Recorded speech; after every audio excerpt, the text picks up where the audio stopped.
Greetings, friends. Thank you for listening to The Hands of History, a production of the Society of Massage Archives, the only nonprofit dedicated to preserving the history of massage and bodywork. Because of people like you, the Society of Massage Archives exists. An archive is more than a collection of old papers and objects. It is a deliberate, organized effort to preserve history, the records, stories, and voices that would otherwise be discarded, damaged, or lost to time. Thanks to our Founders Club, 50 individuals who stepped up to help build the foundation for preserving the history of massage therapy, SOMA's work is now underway. That support has made it possible for us to begin safeguarding the stories, documents, and artifacts that have shaped our profession. But preservation isn't a one-time act, it's ongoing work.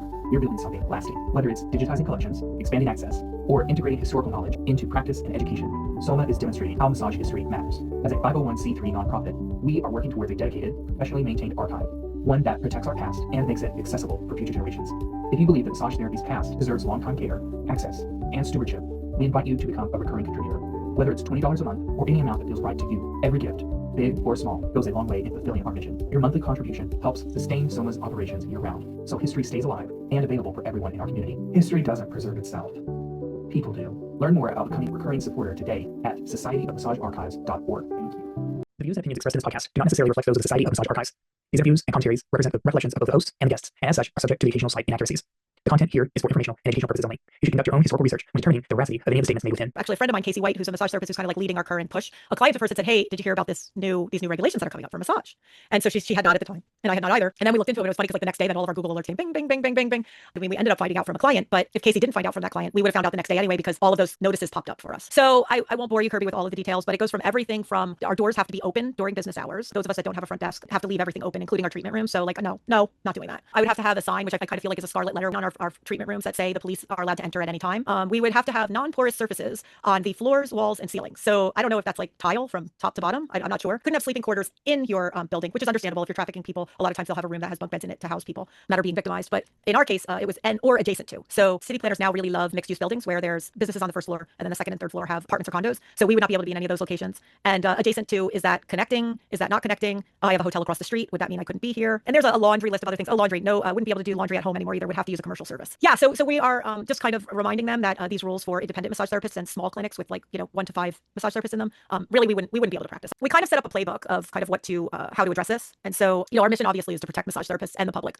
without enacting undue burdens on ethical professionals. Like we obviously want the public to be protected. We obviously don't want human trafficking, but we also need to make sure that small businesses like ours are still able to thrive and exist. In terms of history, I think what's really wonderful is we have a white paper that we created of 3 of the studies that show that local strict ordinances don't lower crime, stop trafficking, or hinder sex work. And so to be able to show that we have like a strong evidence base for why what you're doing won't give you the outcomes that you want. Realistically, what we did was we just pulled studies. I wanted to get research on what happened when there were local regulations and did they really help? And like the overwhelming response was that they did not help address human trafficking and they didn't help address sex work. So we started to gather those studies together and then we were able to take those studies and I kind of like pulled out the parts that I wanted to highlight. This is really important. My hyper focus. This is really important. This is really important. This is really important. Make sure this study's included. Make sure that study's included. Make sure. So almost like similar to like old school where you would just jot notes down before you actually create a summary and then kind of like work backwards into your intro and your body and your conclusion. Took all that and I threw it into ChatGPT and was like, make this make sense and make this so that it's readable by county executives and county representatives that aren't going to want to take the time to read it. So is it like a classic white paper? No, probably not. But it serves its purpose. Unfortunately for us, AMTA and ABMP have not been able to help us. We have tried on the Virginia level to see if our lobbyist would be able to assist, and that was what they weren't able to because they're dealing with the state level. And then from a national level, we haven't heard back either. But we were at least able to pull from ABMP. They have a page on their website that addresses this, and then ABMP has an article. So at least we can pull those articles, and then we can present them to our county officials to show that our organizations know that these are unfair regulations. Our elected officials will vote for us in November, December. It might go our way. It might not go our way. So we're planning now for both situations. Do some of us need to move? If that happens, how do we do that? Do we talk to our landlords now? Do we talk to our landlords later? Did we get our landlord support? Greetings and welcome to the Hands of History podcast, a production of the Society of Massage Archives, where we delve into the rich tapestry of massage therapy's past, explore its evolution, and share the stories that have shaped this vital practice. Today is Monday, January 12th, 2026. I am your host, Kirby Clark Ellis, and today, for the very first time, I'm joined by 2 guests for an extra special bonus episode to follow up on a story that developed during our last session. I'm pleased to welcome back Meg Donnelly and introduce her colleague, Casey White. Meg entered massage therapy after a career pivot shaped by personal injury and recovery, experiences that gave her a deep respect for therapeutic touch, movement, and the long arc of healing. Her work is informed by continued study, clinical curiosity, and a strong belief that massage therapists must remain engaged, not just with bodies, but with the systems that affect our work. Casey White's path into massage therapy was similarly influenced by movement, injury, and rehabilitation, leading to a practice philosophy grounded in communication, collaboration, and individualized care. As a therapist and educator at heart, Casey brings a perspective shaped by both hands-on clinical work and advocacy for professional standards. Although they came to the profession through different routes, Meg and Casey found themselves united when a piece of unfair business regulation threatened massage therapists in their county. Their collaboration offers a rare, real-time look at how history is made at the local level. Through old laws being rediscovered, new laws being proposed, informal collectives formed, and practitioners learning, often for the first time, how governance, language, and professional identity intersect. This conversation isn't just about what happened in Fairfax County, Virginia. It's about how massage therapists become part of the historical record simply by paying attention, organizing, and refusing to let outdated narratives define their work. Today, they join us to share their experience, what happened for the profession. Welcome, you two. Thank you, Kirby. Kirby, I think you said that. I'm gonna have to hire you to start writing my introductions. Thank you. Exactly. That's very kind of you. Yeah, I'm really inspired by this story and can't wait to hear what has happened since we last talked in July. So let's start out by kind of setting the stage here. This is a question for both of you. For listeners who may be new to this issue, can each of you briefly describe your role in the local response to the proposed regulations in Fairfax County? Sure, I can get us started. So this is Meg, and basically, I will not steal Casey's thunder because we had actually first heard of this. Casey had a client that had heard of it first, that the changes were happening. First and foremost, the point is that your elected officials, when they're thinking of these changes, aren't always going to reach out to you to let you know that these are proposed. Casey and I both have a really great setup where we have Google Alerts set up on our phones or to come into our email boxes every day. So while in this case, Casey was able to find out a day earlier through one of her clients, the very next day we got pop-ups in each of our emails alerting us to the fact that something in the area was happening that had massage and Fairfax in it. And so that's when we were able to kind of start rocking and rolling in terms of figuring out what our steps were. That's just kind of a little bit of a teaser. I'll let Casey take it from there since she really, it was one of her client interactions that got this started. Yeah, so I think it's important in general, as like Meg said, is having the alert set up. And that was one way that we were alerted to something going on. If you don't have that already, I think that's a fantastic way just to know whether it's your business, massage where you are. This was kind of how we started into, I think you're kind of asking the role of what we took. So the beginning, it really was a client of mine had seen an article and shot it over to me and was like, hey, did you know there were some changes going on in your area? And read through that article. And several years before, we'd had some other issues with a town that Meg and I are both located in. So my immediate reach out within minutes was, hey, Meg, you got to take a look at this. I think we have something else we got to work on together. So this was not our first rodeo, actually. It was a much bigger rodeo than our previous one, but it was not our first time out of the gate. One of the first things was for us to look into finding the actual Board of Supervisors meetings where the issues were presented, looking at what was actually being stated, reaching out within. Meg is amazing at reaching out. Within a week, we had meetings with some of the supervisors as well as our Department of Health set up that we both were on and were having discussions with them immediately. And then from there, we had from our previous process had started an email list. So there was an immediate reach out to those. Now those people were in a town that we're in, that the county's much bigger. So I think there was both of us played a lot of roles in this process, depending on where our strengths laid and what we had. I have access to a staff. So there was many things that we did for outreach into our community of massage therapists.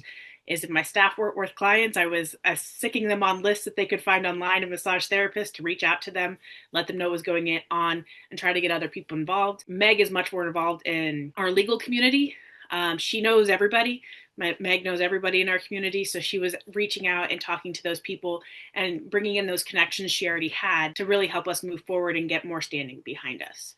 So I think overall, we both took very big roles and they worked well together, which was nice because you need to have people with different strengths and specials. Yeah, absolutely. Casey, if I could ask you to kind of just take us back to that first initial tip-off from the client, can you kind of describe the feelings, your initial gut reaction to what you were reading, and then how you confirmed, I'm assuming through the Google alerts, was your first primary source of confirmation that this was going to be happening? Yeah, so the client had sent me a link to an article through one of the local online sources to an article about upcoming changes. The article itself listed Fairfax County's aiming to stop human trafficking by regulating massage. First impression was heart stopping because once again we're putting into a spotlight as human traffickers and sex workers, which none of us really, if that's not what the work you do, that's not what you want to be talked about. So it was reading through that article and trying to guess what they're talking about. Luckily, within that, there was a link to the board supervisor meeting, and then able to sit down and watch that and listen to the conversation that was had and what was presented as to the changes that they wanted to make. So it was a legitimate, as soon as we watched that, you knew that where they were trying to go, some of the changes that they were trying to make, some of them were legitimate changes. We were currently being permitted by the Department of Cable and Consumer Services, who does like peddlers licenses. So they wanted to change us to being overseen by the health department, which seemed like a good change. But it really was just diving in to see what were they presenting as the potential changes that they wanted to make. And that came through just watching those board of supervisors meetings where those changes and their presentations were made, and realizing very quickly that this was going to be an issue because many of the things that got brought up led to potential problems for compliant massage therapists, and also led to potential for people to be unfairly targeted because of a skin color, things like that. And it's not something we want to see in our profession. It's not something we want to see in the world, but what we can do is stand up in our profession to keep that from happening. Let me check in with you, Meg. I understand that the two of you had already navigated the town of Herndon, Virginia's $1,000 licensing battle, correct? What major lessons from that experience might have shaped the strategy for this second time around? Well, I think really what it comes down to is while progress sometimes moves slowly when it comes to governments and making changes happen, once they are kind of ready to make some decisions on a change to code, it seems to go pretty rapidly. So I think the most important thing, kind of lesson that we had was create your base of community now. Don't wait until there's an issue. And I think the other real learning is that like a lot of times, right, especially when we're micro businesses, we can tend to be really protective and really kind of, want to kind of stay in our own little bubble. But what's really important is there's a huge impact that can be made on our own. I'm an individual, one person business. Most massage therapists, most of their businesses, not what they take home, but their businesses make around $100,000 or less a year, right?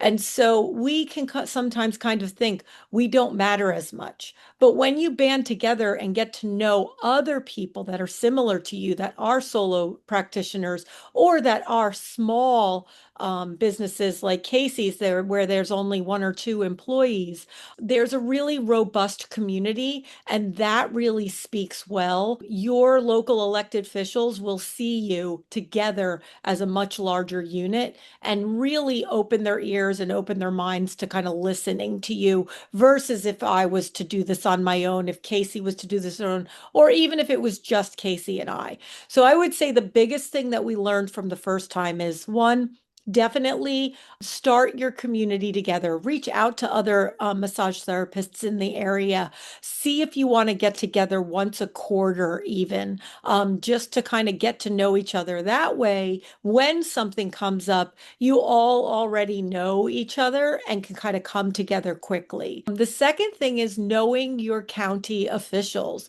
They really do, for the most part, at least in the area we are in, they want to hear from you and want to to know from who you are. Really, almost everyone. I won't say that we were successful in meeting with everyone. There was one person we were not able to meet with this time, and there were two people last time that we weren't able to meet with.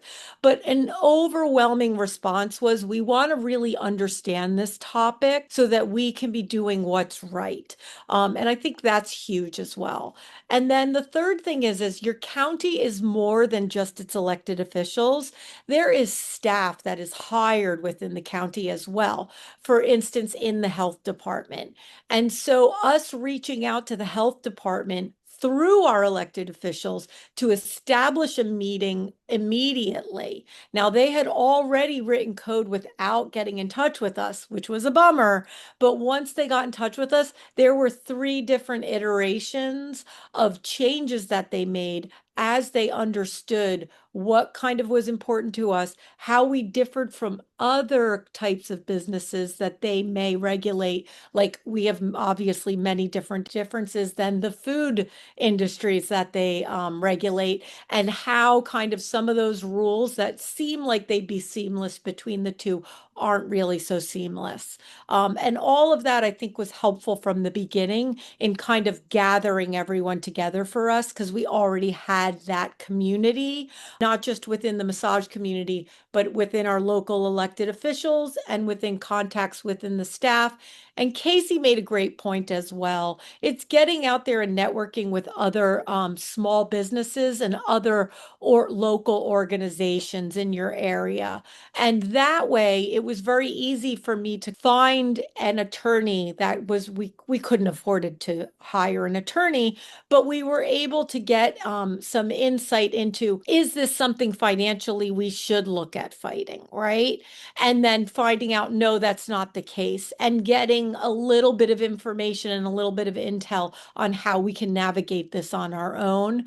Had we not had those connections with the local community, we wouldn't have had that. Unfortunately, in this case, our organizations, ABMP and AMTA, along with AMTA's Virginia chapter, neither of them were willing to give us any direction. So not being able to get direction from that route, having those local connections became ever so more important. Definitely.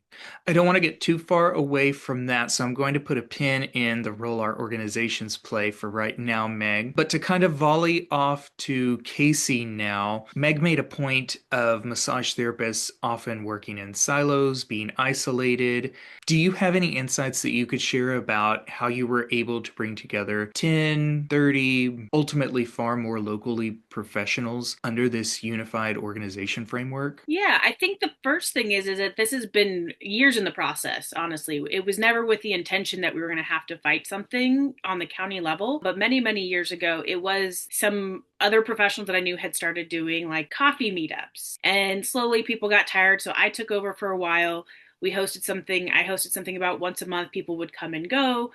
Meg was usually there. We both like to reach out and know people in our community, because even as massage therapists, I'm not the perfect fit for everybody. When somebody comes and I don't work, I need somewhere to send them. So I think this is important just for you as a massage therapist, not just, in this business aspect. And so we had slowly created these contacts for each one of us professionally, whether we met them at CEU events, we reached out via something else. We had met them at a coffee meetup. We had met them, teaching. We both have taught at different times.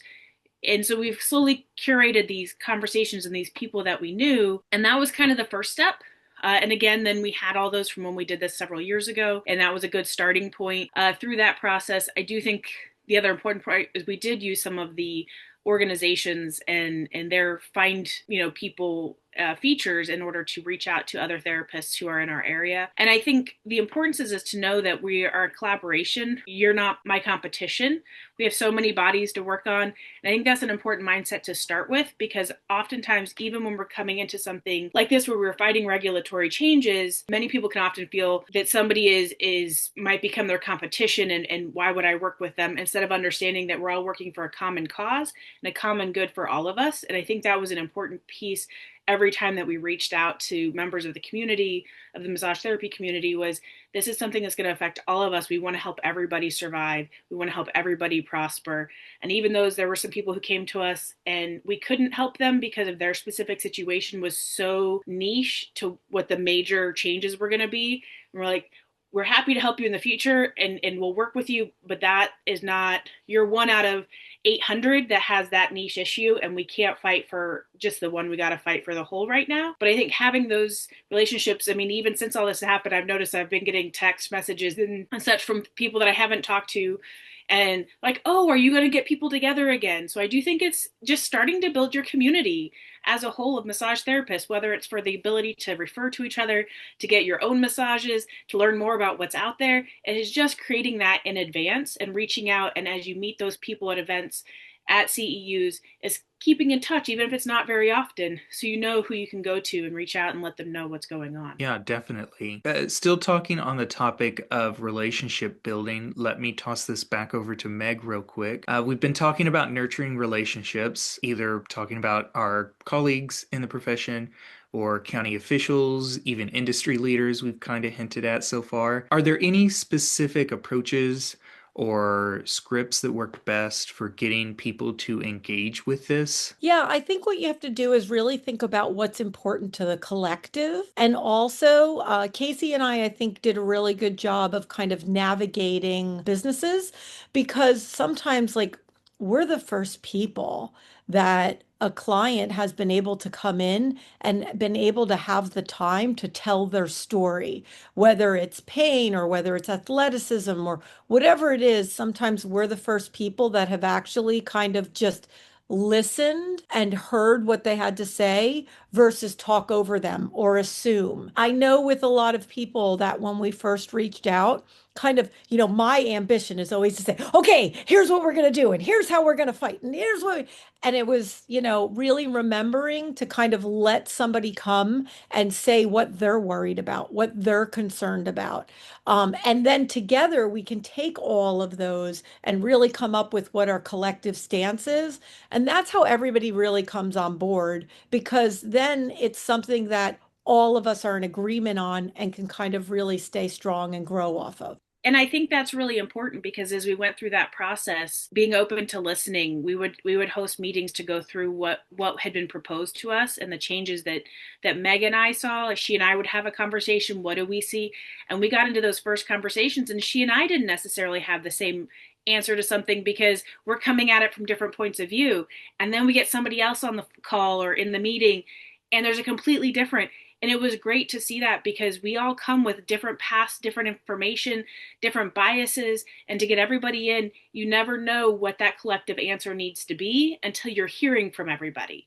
And so I think it really is important to have those conversations and be open to listening. You do need somebody to kind of take the lead as well, or else we all just kind of wander. But I think it's really important to have that open too, and for everyone to feel that way. Listening to like what everybody is capable of, right? Not like Casey and I are doers, right? We roll up our hands, we roll up our sleeves, and we will go with it. There were other people that said, listen, I support you, but I either don't have the bandwidth or I'm too nervous to interact with our government. So, like, I can help, but it has to be behind the scenes. Somebody else said, Meg, I've been doing this for 40 years. Like, I don't have the bandwidth to be a part of it. So I'll put my name behind it, but I can't do the work. And I was like, yep, we stand on the shoulders of giants, right? So you've done your time. It's our time. Absolutely. We'll keep you in the loop. So it's finding that out as well. Yeah. I'm going to allow myself one quick rabbit hole here. In talking about the idea of being able to listen to one another and not always knowing exactly what the collective answer or route might be, I can't help but ask if for either one of you a surprise came up for how the collective felt. Casey, do you remember, it's been so long now, but in one of those first calls, one of our colleagues, he had mentioned something, but do you remember what that early like aha moment was? I can't think of it right now. Shame on Well, me. I remember that there's one from Kiyoshi, but I don't remember what it Yes. was. Yeah. So Uh, shame on us, Kirby, but there were these moments where Casey and I would come in, we would say, this makes absolute sense. This is the direction we're going in. We would get on the call and we would follow our same path of listening first. And we would go, oh, wait a minute. And in real time, I would say, wow, well, this was my perspective. And Casey would say, this is my perspective. But now that we've heard your perspective, does everyone agree this is the best route to go? And that's the route that we ultimately ended up going in because everyone else on the call said, yep, that makes total sense. It was missing a piece when Meg talked about it or when Casey talked about it and we came together. So you really have to be willing to kind of let your ego go aside and understand that even though it may be Casey and I doing a lot of the work, that doesn't mean that our answers are always right, and we have to be willing to listen to everybody. And there were some other points too around, differences in the way people may think or may talk about things that are like adjunct to us. And so I had certain language that I wanted to use, and everybody else was passionate about something else. And we had to come to agreement on how we were going to talk about things. I think a good example of that is obviously when we're talking about regulation, because we unfortunately get put in the same path as sex work and as trafficking, right? We found it really important, and the group was able to decide that while we are not sex workers, that sex work is the word that we would use because I personally think sex work is work. It's not what I do, but that is, my feeling there. However, there are, words that disempower people, prostitution and those sorts of words. And the group as a collective, while not everyone agreed that sex work is work, was willing to use those words when they talked about that piece of it. And then also, really, we had some great language around human trafficking and making sure that we're using words like survivor and not victims, because we know that population, that is a preferred term in terms of what they've gone through when someone has been trafficked. And so, again, while we are not, and the massage industry is not aligned with trafficking, because that conversation was going to come up repeatedly, we had to make sure that, we all agreed on what language we were going to use, how we were going to talk about things, and what we were not going to talk about in the process. So obviously, I would have handled that differently. Casey would have handled that differently. But as a collective, what do we agree upon and what language can we use? Casey, do you have a follow-up to that? Well, she gave a lot, so I agree with everything. I do think there was a few things that came up, and even just in those conversations, because this goes back to, was there anything that surprised us? And I do think, and because we've been on the forefront of this a couple of times, I think there was things that I forget that we might already know certain things, because there was a couple times that issues came up that somebody might say, well, I don't see where this is a problem, or this doesn't make sense to me. One of the things was that they don't want us to have beds, right? Not massage tables, but beds, cots, sleeping bunk beds in massage therapy establishments, which makes sense. And we actually had someone respond and say, well, Google is allowed to have beds in their offices. And I was like, yeah, we're a different situation. I understand what you're saying, but this is not a point we need to fight. We're not Google. So it was an interesting of like realizing that this person didn't understand because they'd not been in this world of having to discuss human trafficking. Like we had been in this for months at this point. The research that I've done on human trafficking, my Google alerts or my Google, things that pop up are so strange now after, Googling all these things over the time.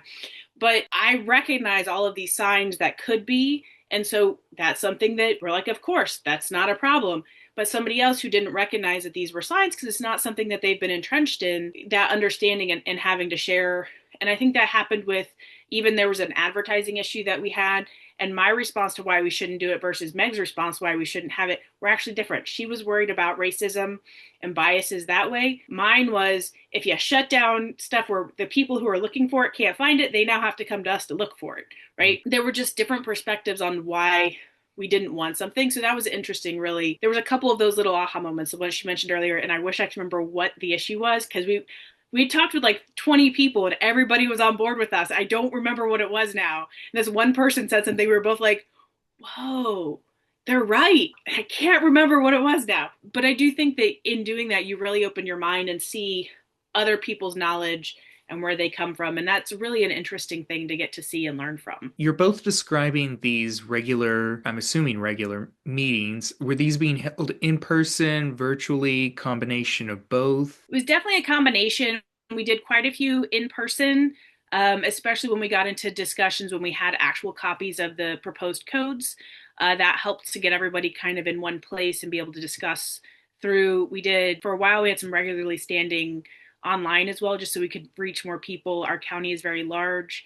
It covers a lot of square mileage, and we have, several million people in our county. Not all massage therapists, obviously, but it just made it hard with, we all work different schedules. We're all over the place. So we definitely did a combination. Meg, anything else to add on to that? No, just, getting massage therapists together is like herding cats because all of our schedules are different. And some people work weekends, some people don't. Some people work evenings, some people work mornings. So again, to Casey's credit is that she was really great about setting up a morning time, an evening time online, and an in-person time in the middle of the day sometimes. And that kind of helped balance everything out. And then towards the end, right, you get a little bit fatigued because we did this for about 7 months. So then it became Casey would take a call, I would take an in-person, and we would kind of tag team to share those responsibilities so that it wasn't, affecting our businesses as much, right? Because every time we take, finding the time that works for everyone. Sometimes I'd have to block my schedule. Sometimes she'd have to block hers, or she would take one on her day off. I would take one on my day off. So yeah, that works really well because the idea that you're going to get everybody together in an in-person meeting, it's just not going to happen. You're going to have to piecemeal it together. And that's where having the email list really comes into effect, because then you can send all that information out as a collective. Here's what we're doing. We met with these 5 people, these 10 people, these 20 people, and we have this list of 50, and that's how we kind of keep it all together. Beautiful strategy. This is another question for both of you. Casey, if you'll take the lead with this one, could you summarize the most concerning elements of the county's proposed rule changes this go around and why they wouldn't be workable for licensed massage professionals? The biggest one, I think, at the final end of it was the proposal for the inability to lock our doors, specifically our outside entrance doors. As Meg alluded to earlier, many and most massage therapists work alone or in very small clinics. Often there is not a front desk staff, there is nobody manning. So if we can't lock those front doors when we're in with clients, it proposes a risk for all of us, our clients, ourselves, any of the community members that are in there. And that was probably the biggest fight we had throughout. Early on, there were some other issues that would have been a hardship for massage therapists, one of which many massage therapists do their laundry at home on their own or in laundry facilities. We would not have been allowed to do that. During one of the changes, there was a requirement for the permit holder, which is usually the business owner, to be on site at all times that the business is open. That's fine for a solo practitioner. For a small clinic owner, we cannot be there at all times that we have staff on. Requirements for posting of hours, and then the doors having to be unlocked during all of those hours. Again, many of us work solo. When you don't have a client, you're not in the office. So to require all of us to have to be there at every hour that's listed. So there's just a lot of some major changes to our structural pieces. Most of those we got thrown out before we got to that final version. So that final version, really the biggest thing was our locked door issue. Gotcha. The only thing to add was really thinking about, that the reason why we really want our elected officials to kind of know what we do and understand it before they're proposing code, which just didn't happen initially. But like one of the last things we got to change was in terms of areas that you're not allowed to work with, right? And so obviously some of those really make some sense. But one of them was a broader term of the pubic area. And the problem with that is that for some people, the inguinal fold is worked on in terms of like manual lymphatic drainage. And so pubic area is not well defined. So if someone has hair that goes beyond the inguinal fold, you wouldn't be able to work there. However, other terms like labia, areola, those sorts of things like are more specific. And those are the terms that we really were able to talk to the health department and be like, hey, this covers that. So let us make sure that we're working legally by removing that broader term and really being specific in your language. And so that's something at first look, you would be like, of course not. But when you work with people that work in not only within the massage profession, but that work within specific types of work, that you really get a better understanding of what can and cannot be allowed in terms of law and language, while it still keeps the public safe, still keeps your clients safe, still keeps your therapist safe, allows us to work professionally and within the law. Gotcha. In terms of talking about meeting county officials where they're at, is there anything specific you can share about how the two of you were able to craft a message that resonated with policymakers who this might be their first foray into massage therapy? Yeah, I mean, I would say use all of your resources possible. So, first of all, there's a couple of county officials that I know personally, or not personally, but have a strong relationship with them. So, I would reach out to them first and say, like, hey, what's your advice on how we go about this? What's the best way to reach out? Who should we reach out? How should we reach out? And kind of helping that develop things. I think another great tool that we have use for right now, it's scary in a lot of ways, but we did use some AI tools to kind of help us navigate, like, how are they going to be able to best hear that? And by the way, AI is not always right. So don't just blindly listen to ChatGPT. We would have been in a lot of trouble if we did that. But when you use that as one of your tools, right? There's no way Casey and I could have written up drafts for every, supervisor, drafts to the health department, making sure we sound professional without, with the right tone and everything else, without the use of that, right? We would have had to have hired, and I hate to go back to it, but I have to. We didn't have a lobbyist to help us with this. We were told it's not at the state level, so too bad, so sad. You're on your own. So we don't have a lobbyist that's going to be able to tell us how to best talk to these officials and talk to the county reps. So therefore, AI became really a great tool for us to be able to make sure that we were doing that professionally. Again, though, I can't underline enough that you can't just lean on that, period. AI missed things that we had to put back in. AI would say things that aren't true. AI would pull a reference that had nothing to do with what we did. So everything has to be looked over in the same way that if you hired someone, you wouldn't just blindly take their rules, right? You would look over and really kind of investigate and make sure that it's your message. For sure. Casey, did you have a follow-up? Yeah, I do think one of the things that we saw as well is definitely making it personalized and explaining the situations that many of us were in. But where we saw a change, we had a meeting, and I know most counties wouldn't have. We had a small business commissioners, and we saw a change there that really helped us, which is coming with numbers, right? We came in with, and we got a lot of those questions. How many are sole proprietors? When we got into the numbers of massage therapists that are female and how many own their own business, those numbers started to change people's mindsets. Mm-hmm. Same things. I did a lot of research. We did a lot of research into human trafficking because, right, that's what they kept saying. We're trying to combat that. And what were the numbers of that in our field?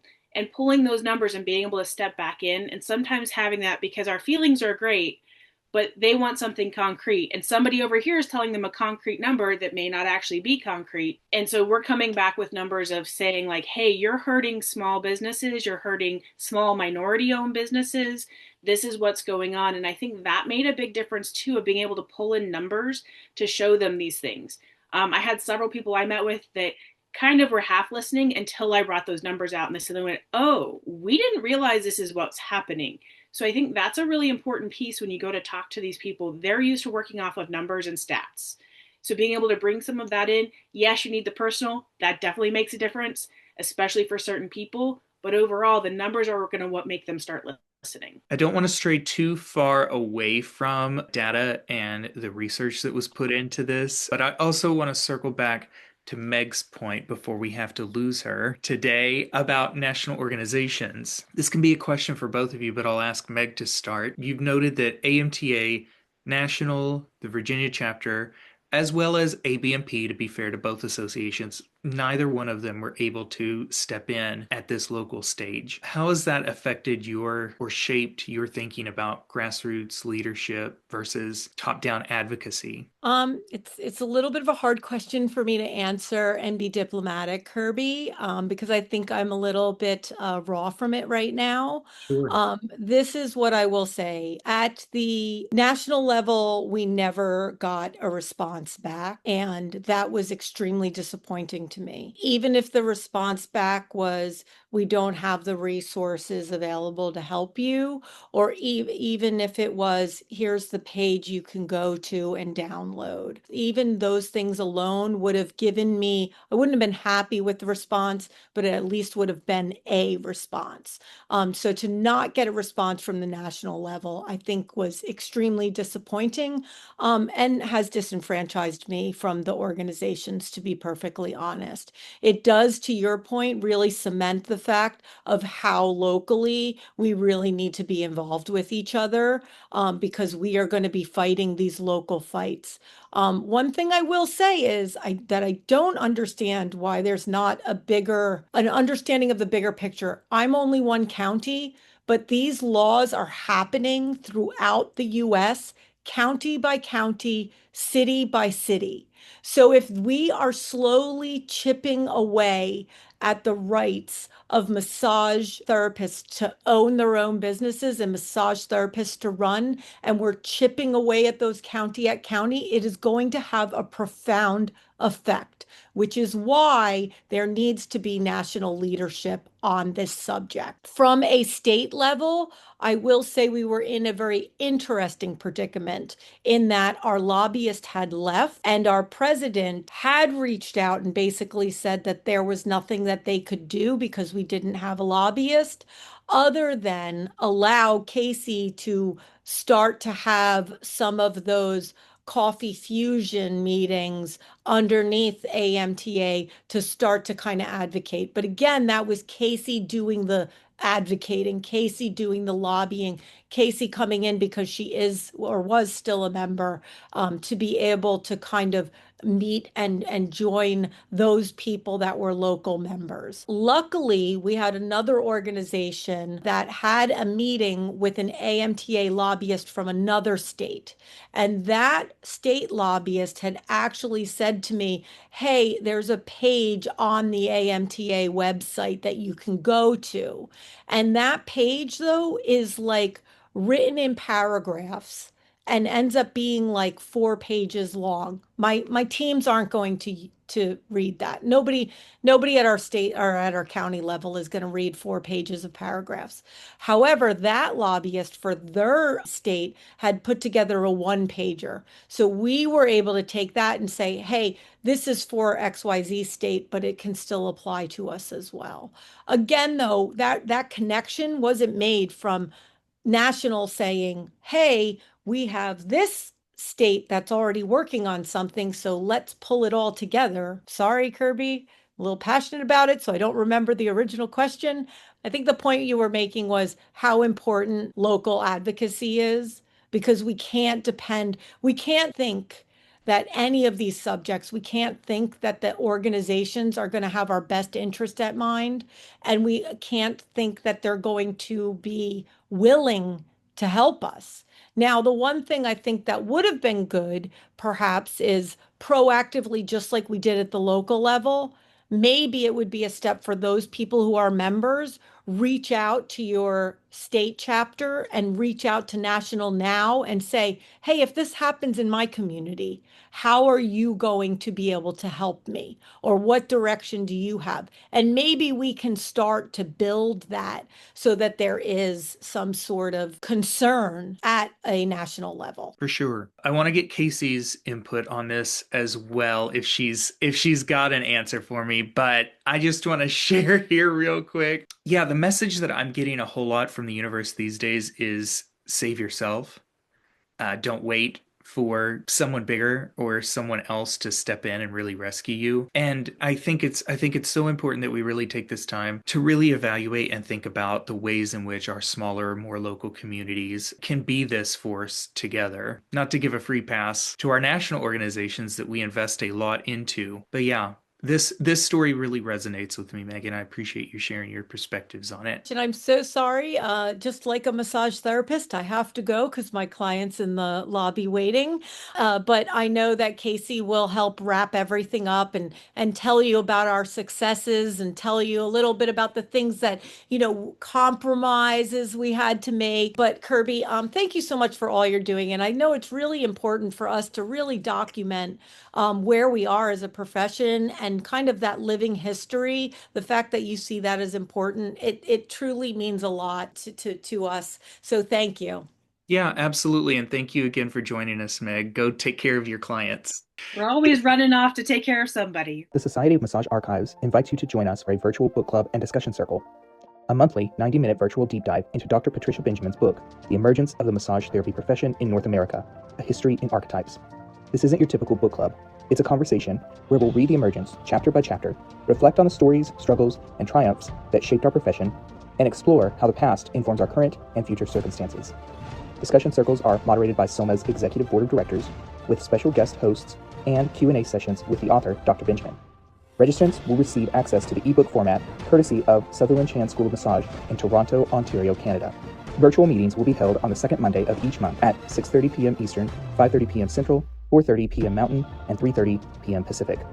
Visit our social media on Facebook and Instagram, or our website at societyofmassagearchives.org to learn more and get registered today. We'll see you soon. Talk to me a little bit about that. How do you feel about the role of our national and even, the state chapter organizations? Yeah, so ABMP doesn't have state, and so it's just AMTA has their Virginia chapter. And I definitely have ended up more involved with them just because of this, kind of naturally, as they wanted some updates. I got a little bit more involved.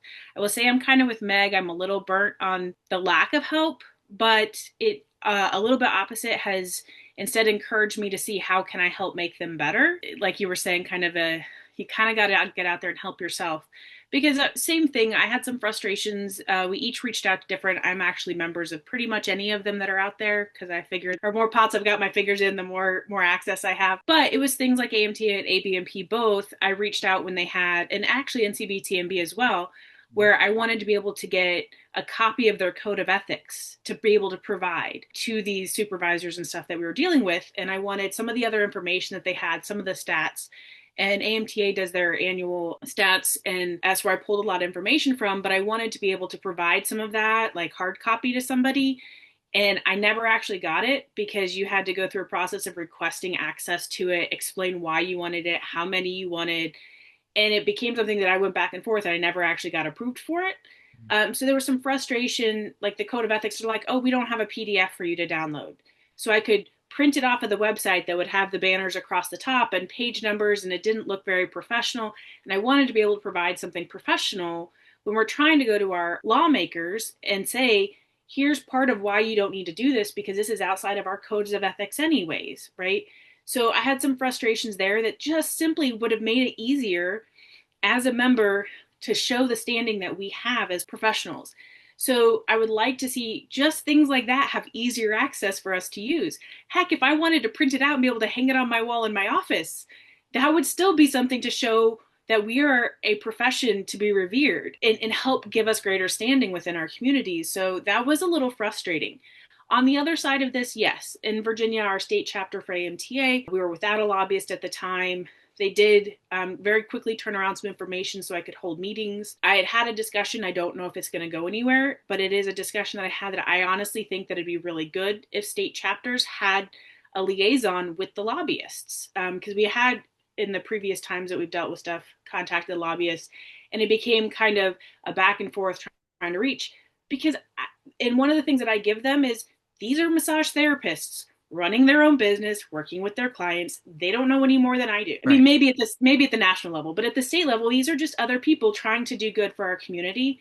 So that's where, although I may be frustrated and irritated that we didn't get more help.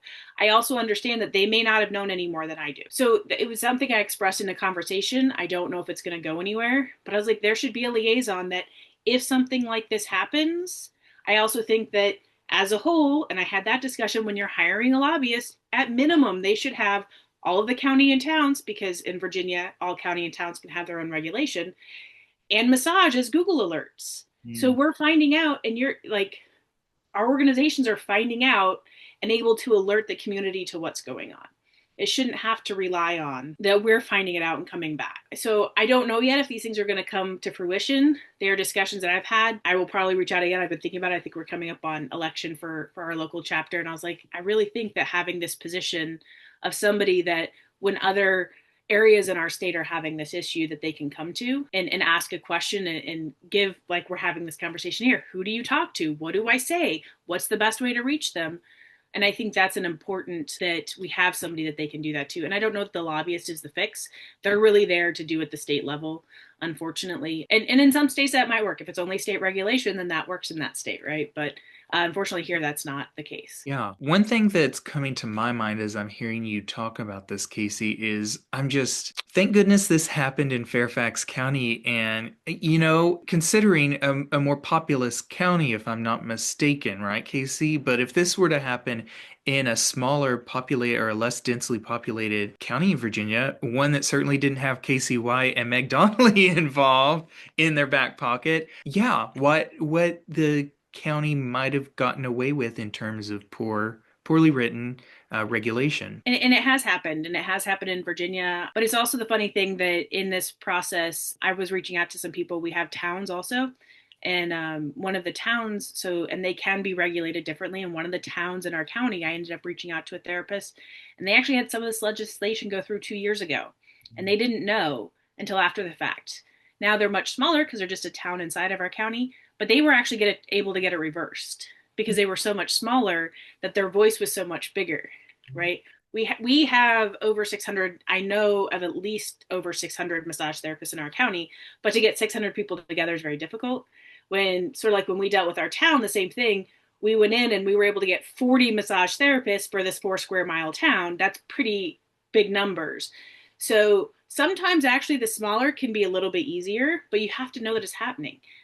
Because we saw that in another part of Virginia where they passed it under the cloak of night, and then fines started coming out for people not having these permits that they didn't know existed in the first place. Yeah. So it is important to be alert and aware and to understand and be keeping an eye out, because it can happen. And that's the part that's scary, is we should know that it's happening, and we shouldn't be just, and in this process ended up being, I won't say it was a great process, it was a lot of time and effort, but we were able to be highly involved.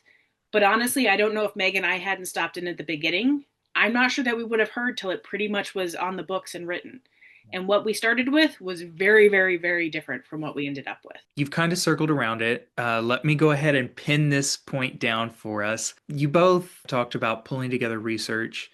Meg spoke specifically in her previous episode about data that shows that strict local ordinances are not effective in reducing trafficking or crime. Do you have any story that you can share about how officials responded when confronted with evidence as opposed to perhaps assumptions that they were making about massage? I don't know if I have any specific one. I know some of the numbers that I pulled that were surprising to a lot of them. Obviously, talking when we were with the Small Business Commission, we brought up that 84% of massage therapists are female, 71% own their own business, right? That was a very striking to a small business owner organization. That these are a lot of small women-owned businesses. Obviously, not all, but one that I think came about that was striking to me, and to some didn't wrap their head around it as much, but human trafficking is a huge problem. Mm-hmm. Only 24% of it is in sex trafficking. 24%, which is still a big number, but that's 76% in labor. And so that was off of a national federally funded research project. Those are recent numbers. I couldn't quite get down into exactly in massage, except for through the National Human Trafficking Hotline. And they only document about 17% of cases that they get for sex trafficking in the massage industry. So that's 17% of that 24%. Still horrible, still shouldn't be happening, but those numbers are so much smaller than what we're being presented as what the issue is. The issue is human trafficking as a whole. It's not massage. So I think that was something that when people could wrap their head around those numbers, it really was kind of like eye-opening of, oh, so why are we hurting all these businesses for something that's a much smaller issue? And then just like explanations, I was surprised a lot of people, and again, every county, every state, things are going to be slightly different. In my research, I started going around talking to my dentist, my doctor, all these people to be like, so how often do you get inspected? What are the regulations you have? They're not. In our county, they're not inspected by the health department. And I was like, so why are they putting these? So one of the regulations, which we got kiboshed and didn't go in, originally was we had to have non-porous floors, walls, and ceilings. Most of us have drop ceilings, which are porous, drywall, porous. Many of us have carpeting, porous, and that would have required complete overhauls or a new person trying to go out and start a space, a small one-room space. And my doctor's office doesn't require that. If you walk into the hospital, they have acoustic tile ceilings. I'm like, what are we doing? And that was an interesting, because at first they're like, oh yeah, that makes sense. It makes it cleaner. And I was like, so what physical therapy office or chiropractor office? Now, if you're doing, wet room work, right? You're doing body scrubs. That's a whole nother ball game. But massage across the board doesn't need these surfaces. And to go in and explain, and for me, it was eye-opening to realize that none of these other medical practices are actually being inspected. At least here. And so sometimes when they're like, well, what's happening at the physical therapist office? It's like, well, they're not inspected. And they're like, really? So that was eye-opening to a lot of these people as well. You're learning right alongside with them, it sounds like. Yes. Let me shift gears a little bit, if that's all right, Casey. Your examples of what living history in massage therapy looks like. Has this changed your understanding of our profession's past and maybe helped to shape your sense of personal responsibility in shaping where our future is headed? Yes, it has. Actually, where we are, I've been lucky. We've had fairly little regulation that is like very unfair. Some of it I was like, well, I don't necessarily agree with that, but it's not anything that I thought was hugely out of line. And through the process of this, of just chatting with other people and looking into, so this was a big one, was when they would say, this is where we got this information. This is the code that we borrowed from to write this. And I would look them up. The realization of, one, there is zero continuity across the country. Mm-hmm. Zero. In understanding where that and how many old laws are still there that are not functioning. And that has made a difference for me to realize, actually, I've actually been pretty lucky where we are. It's way better than it could be in a lot of places. Just even in conversation, I was at a CEU class over the summer and I was chatting with the instructor, and he had just moved and he rented a space and signed a lease before he moved there. And then when he got there, the local laws state he can only massage the same gender. Yeah. And I'm like, he goes, well, I mean, what do I do? And I'm like, I don't know, other than we fight it. But that's the thing is, and that's as far as moving forward, we all need to be looking and we all need to be fighting it. When we find those unfair laws, sitting down and chatting with the supervisors, and they're like, oh, well, one of the meetings and Meg couldn't make it. And I was chatting like, well, we found this. And, it's even in laws here in Virginia. And they listed one of the counties, and I said, yeah, that county requires doctor's visits to get your license every year. And I was like, and is that okay? And I was like, what other health profession, what other profession are you having to go and get? And it also doesn't mean anything because I'm fine today, but that doesn't mean I'm fine tomorrow. And seeing that and starting to see those codes that they're pulling from across the country and realizing how many things are unfair. And even within, I had a friend who was trying to help out with some stuff, and he wrote me a draft of, here's some things that, are recommended. And he was pulling even from things like CompTIA. And they had stuff in there saying like, oh, well, you should restrict the hours that massage therapists can work. And I was like, how is that fair? And realizing these are some of our organizations that are helping the states draft their laws. And would it maybe reduce? Maybe. And I'm going to say, yeah, okay, maybe overnight there's more incorrect stuff going on. But I know people who work doing chair massage at the high-end high rollers poker table at, the casino. Or you have third shift workers who get off work and want a massage after work at 5 a.m. And if somebody, not me, I'm not getting up and giving a massage at 5 a.m. But I've had friends who were the ones who did the 6 a.m. massage because they were up and they were alert and they worked with people who wanted their massage in the morning before work so they could train hard after work. Why is this profession being treated differently? And it shouldn't be. And I feel like we've made a lot of progress through the years. I really feel like we've come a long way. More and more people, as these things were put out and these articles were coming out, I had clients who were like, well, they're not talking about you. And I was like, they are. They're regulating me. They're like, but that's not what they were talking about in the article, what they're trying to do. I was like, yes, but they're still regulating me. But you don't do that, Steph. Yes, you're correct. We don't do that, or I would listen. They're like, well, how does this mean anything for you? Because that's not what you do. And so the community is starting to see that we're different, but we're starting to see backslides on other places, whether it's that it's people trying to look like they're trying to do something to affect change, but they don't really want to affect change. I don't know where that's coming from, but we've got to stand up for ourselves, and we have to be willing to look back and say, hey, yeah, right now they're not cracking down on this, so I don't really care. I'm just going to ignore it. Instead, we all need to work to be above board, follow those laws. If those laws are not correct, we need to work to change them. Yeah. Thank you, Casey. I want to ask you, kind of shifting gears again, something that Meg brought up in her original interview was the idea of planning for two possible futures last year, either success in fighting this or displacement, professional displacement, or, not even being able to practice might be a reality. What conversations have you or your colleagues had with landlords, clients, or colleagues to prepare for either one of those outcomes? Yeah, there was a lot of conversations around that, I think. I think Meg was a little lucky. Her and her suite that she's in, I believe the landlord is or was a massage therapist, and she rents to a lot of massage therapists, so there's a lot more understanding. She definitely got involved. My landlord is just a landlord, but they do rent to a ton of massage therapy companies and actually across the country, but they are still kind of a small, their main office is in my building corporately. And having the conversations, and I know them pretty well. So sitting down and having the conversations with them. And as we saw changes as we went through, I'd come back to them. Meg mentioned us using AI. I did do a lot of that for taking like, hey, this is what I wrote for me. Now can we write this as if it's my landlord writing too, right? And helping and then sending them that draft. Because honestly, a lot of them don't want to take the time to do it. And as long as you hand it to them, they'll do it. But getting them involved and pointing out, like I had to go in and not fight for what was my main concerns, but what are the concerns that would affect them? And these huge changes to structural issues would mean that they wouldn't be able to rent to massage therapists financially anymore. Right. And in our set of buildings, there's probably 25, right? That would really hurt their business. Same thing in our buildings, a lot of them have counselors and therapists in the same suites with massage therapists. And if the doors have to be unlocked, that would be true for everybody in that office, right? It could potentially make it unsafe for other tenants. So having those discussions with those landlords. And my landlord, I'm very lucky. Many things I don't like about them, but one of them is they are very strict against having illicit work in their buildings. So they even talked about that, how they had been told about one at another location somewhere else in Virginia, and they immediately evicted those tenants.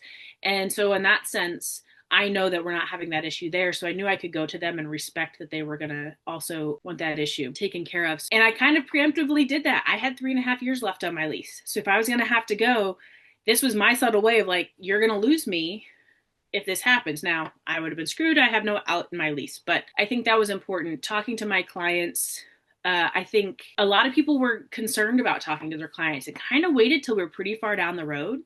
I started mentioning it early on. So they started looking for things and they started asking questions. They were also able to have the conversation if it got brought up to them. They started reaching out to me with questions. Again, when we got to a certain point and there was open for the public comment to the health department, again, drafted letters from each of the supervisors. I told everybody who their supervisor was, sent them a copy of a letter if they wanted to use it, said, please input your own. A lot of them CC'd me on them and the stuff that they said back to these supervisors about like the concerns if they couldn't have access to this care. And that was part of it. This is part of our healthcare. We already have a lack of enough healthcare. Do not drive more of our healthcare out of the county. Right. So I think there was a lot. My staff knew, they were very well aware.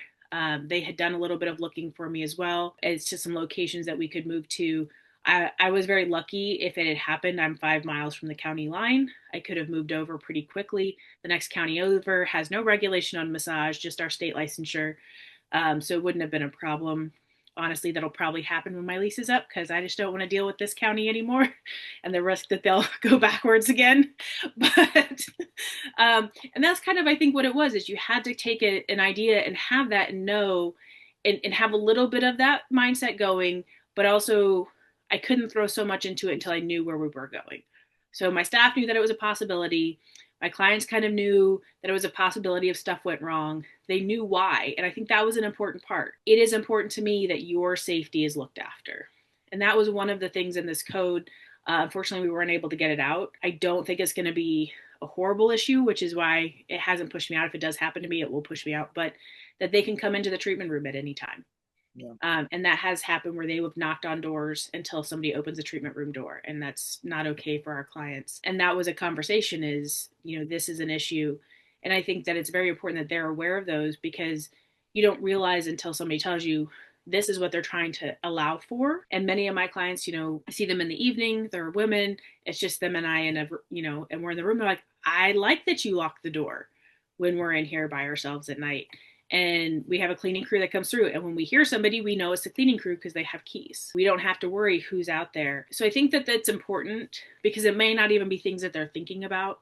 But once you let them know, like, this is where our concern is, they got behind us as well and supported. I mean, I think at the end of the day, health department said that they got over 300 messages regarding, and I think a lot of that was not only from our community of massage therapists, but from many of our clients. I want an official update from you. Where are we at with this particular set of regulation changes? Mm-hmm. And what were the successes? What were the things that you wanted to see out that eventually made their way out of this?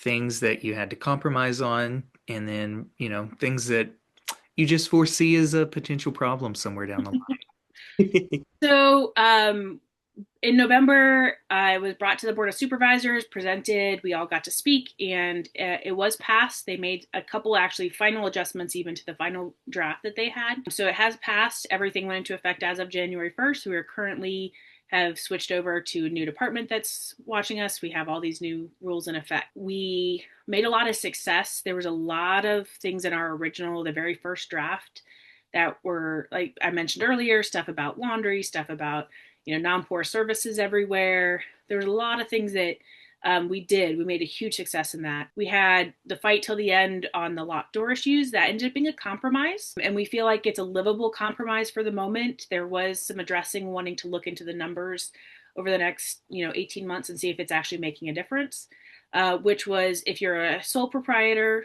if there's only one clinician in the office, or if you have open visibility into your reception area via glass wall, glass doors, glass windows, that you can lock your doors. So we felt like overall this was a pretty good compromise, that it would cover a lot of people being able to. And if you have a reason outside of all that you need them, you can still ask for a variance. And so far, those who I've talked to who have asked for that variance, I don't know if it's anybody specific to that one, but that they've allowed for them. So I do think that was a pretty fair compromise. It was not what we had hoped for. We didn't want any restrictions on locked doors. But I do think that it was a good compromise to get us to a point versus nobody can lock their door ever.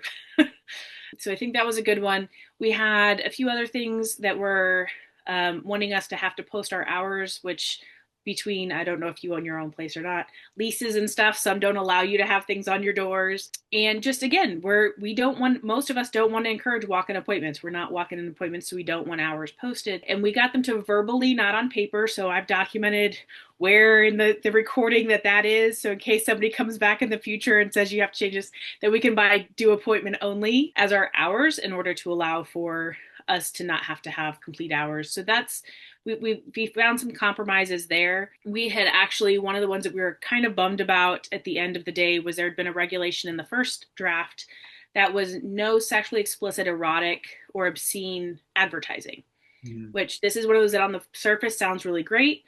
Concerns were who decides what that is, right? There's no definition. We did find a definition for obscene at the state level. We said, can you get rid of the other words and use that definition? Because then we have something. But part of the concern here again was for bias. Are you going to decide that outfit, because the person's skin color or their physical size is obscene, whereas on this person it's not? Who gets to decide that? So we had some concerns around that. I will also say mine is still, if you take that away and the people are looking for it, where do they have to go? They have to ask everybody else. Right. So it was just a bigger burden on us to have to go through phone calls that we're getting and skim through that. This was when we were actually really bummed that they actually made it even worse. And now is anything suggestive, which is even more open-ended and loose. So again, it's in there. It's not driving most of us to move to another county at the moment, but it is frustrating because, again, it just is more open-ended for more loops for somebody to have a bias this way or that way. And we got that very common, we'll know it when we see it. That's it's all relative. My thing was, some people have a thing for feet. So if I have a picture of me giving a foot massage, that could be obscene to somebody or suggestive to somebody. So how do we determine? That was one that we lost. We were really frustrated about that.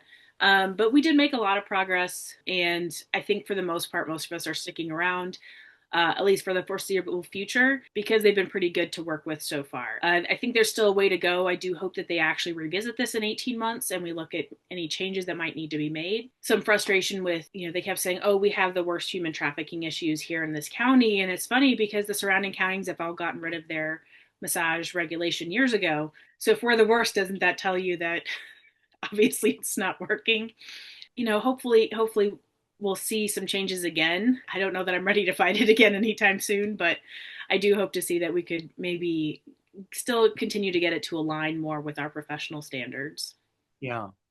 Well, I can definitely see your point on suggestive being such a vague legal term. I mean, even just, lay down on the table could be suggestive to someone.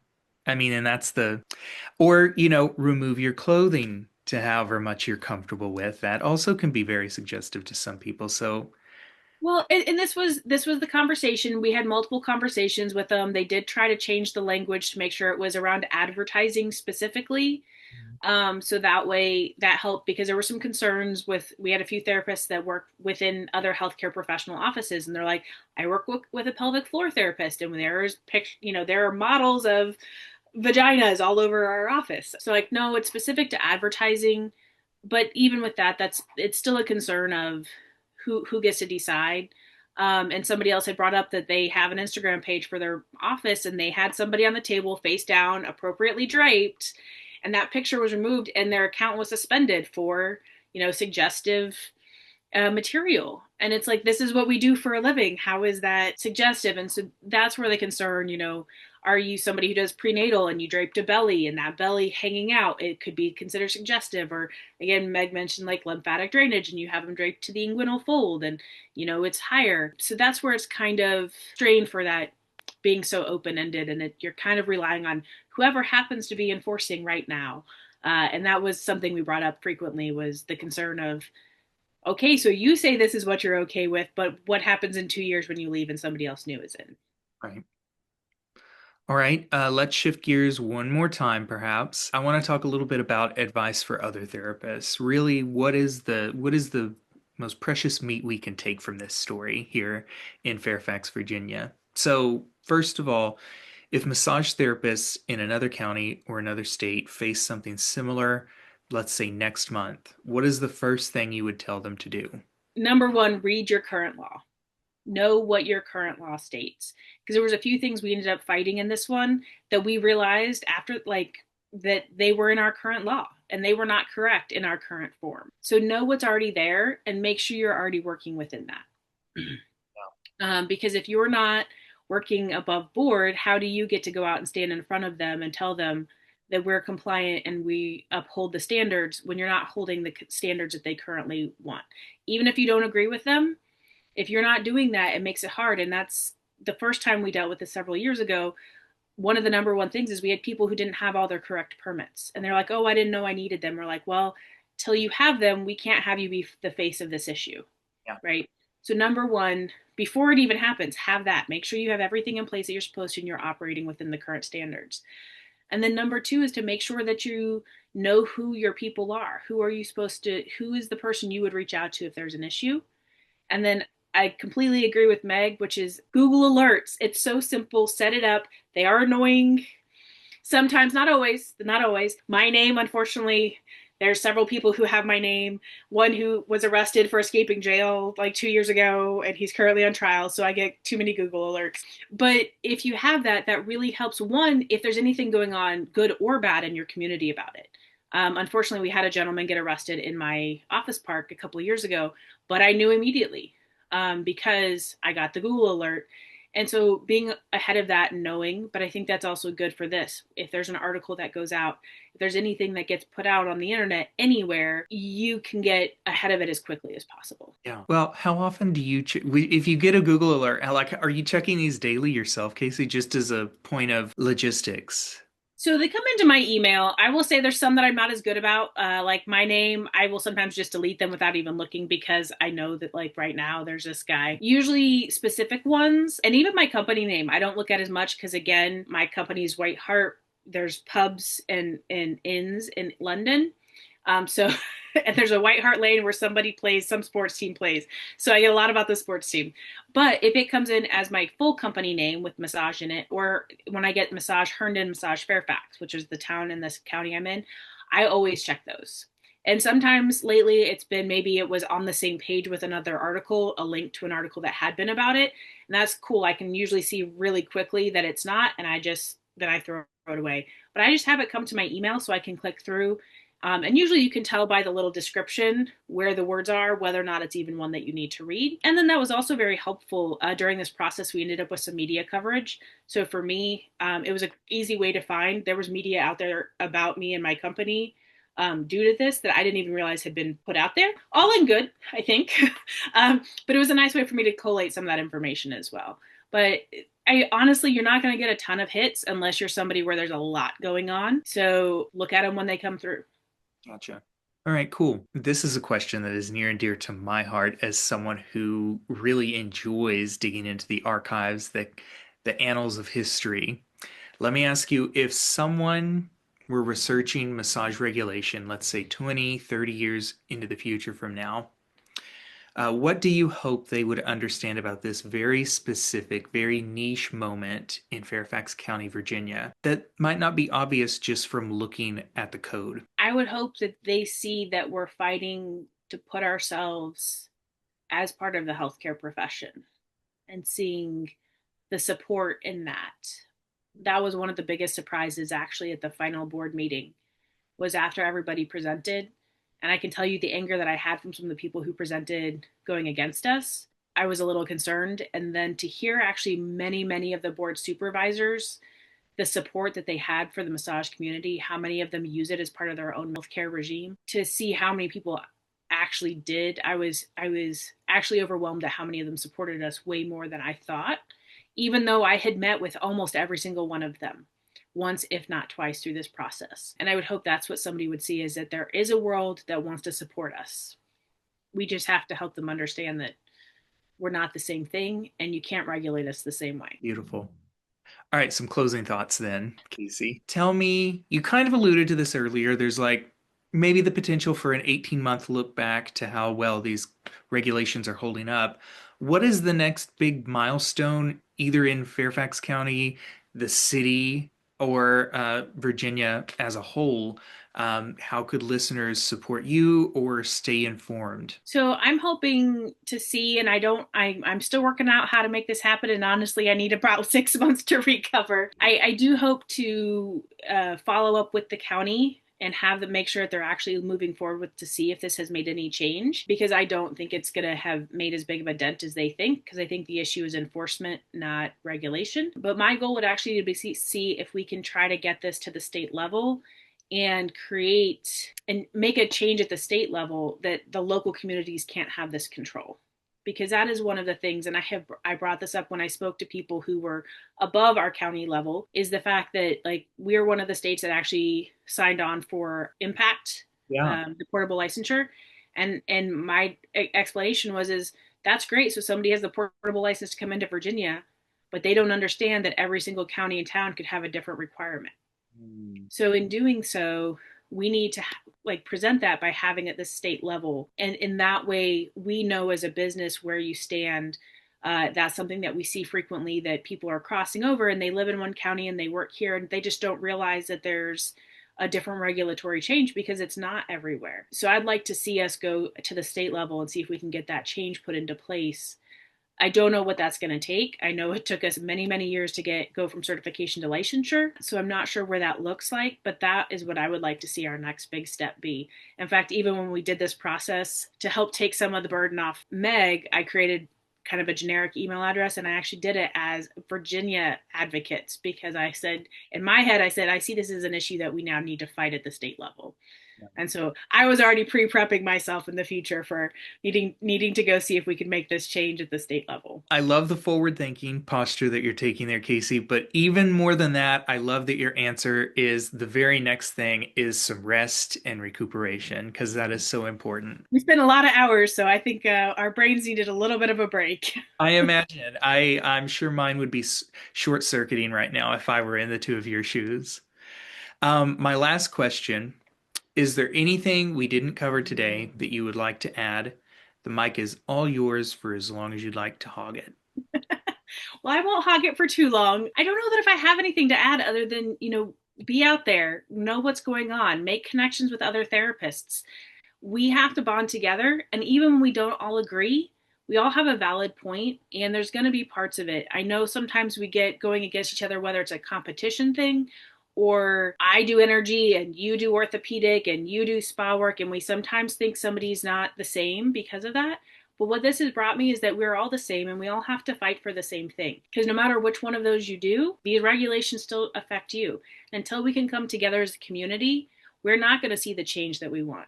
We're going to continue to see laws that are being put in that are taking us backwards. And backwards is not where we need to go. We need to be moving forwards. We need to continue our path forward and having people see us as legitimate, regardless of what style of massage you do. It all is legitimate. It all has its own place, and we all need to come together for that. And I think that that's an important piece that we so often forget. It becomes us versus them, my style versus your style, remembering that we all work together. And again, as Meg said earlier, we're all so siloed that we just kind of forget. And we think that it takes away from our business. And don't get me wrong, we saw a downturn in my business during this because I couldn't do marketing. I couldn't be out there beating the streets because I was in meetings 8, 10, 12 hours a week between supervisors and delegates and health department and massage therapists. And it hurt on that end. But the flip side is my clients have so much more respect for us. My staff has the respect of knowing that I'm out there fighting for our community. They got involved. They got to see the changes that we're fighting for. And if you can start now making those connections, it's a whole lot less work once you get there. Less work. That's what we're all for. Yeah, I couldn't agree more. I would go all in on with you on that last statement. And just an extra point, I'm really glad that Meg brought this to my attention. I'm glad that you brought this to Meg's attention initially too, because I think there is a lot for us to learn here. It's not just, oh, this happened in Virginia. What happens in Virginia has the potential to affect me here in Arkansas, has the potential to affect someone in Tacoma, Washington. And that's exactly what's happening. And that's why we need to be at this together and seeing. And as we said earlier, I think that knowing what's in your law now, because that's what we fought several years ago, was law that got brought up that none of us had any clue were there. And, oh, well, they're not enforcing it now, so it doesn't matter. Doesn't mean somebody can't come down the road and suddenly decide to enforce it. Yeah. So that's why we want to get ahead of it. Absolutely. I want to thank my guests today, Meg Donnelly and Casey White, for their time and participating in this extra special follow-up podcast with us. I hope to have Casey join us for a regular interview to deep dive into her history sometime in the near future.